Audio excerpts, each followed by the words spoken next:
son des tambours, une danse traditionnelle du dragon.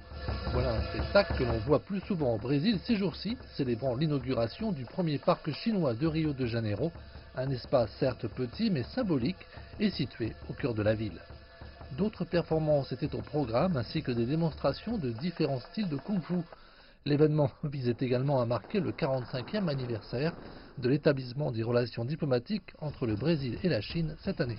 Ce n'est pas seulement un bel espace, c'est une autre étape dans le partenariat entre le Brésil et la Chine qui a tout pour continuer à se développer.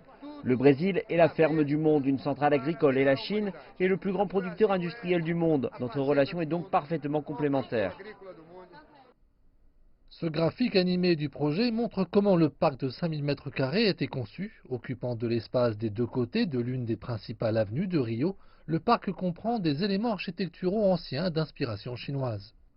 La construction a commencé en juin et plusieurs dizaines de travailleurs ont tout fait pour respecter la date butoir du parc en septembre. Ce parc a été construit sans aucun frais pour la ville de Rio. Il a été entièrement financé et sera entretenu par l'Association de la culture chinoise de Rio, qui sera également responsable de la sécurité dans la région. Plus de 200 000 Chinois vivent au Brésil, certains nés en Chine, d'autres au Brésil. Tout le monde a aidé à construire ce que nous espérons deviendra une attraction touristique. L'initiative s'inscrit dans le cadre d'un programme de la mairie appelé Adopt Rio.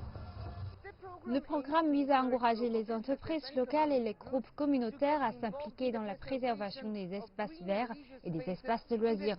Mais dans ce cas, l'idée est de sensibiliser davantage les Brésiliens à la Chine, son plus grand partenaire commercial. La communauté chinoise et les responsables de la ville ont déclaré que le parc leur renforcerait la diversité culturelle et la compréhension. Ils espèrent également que ce sera un tremplin vers l'établissement du premier quartier chinois au Brésil.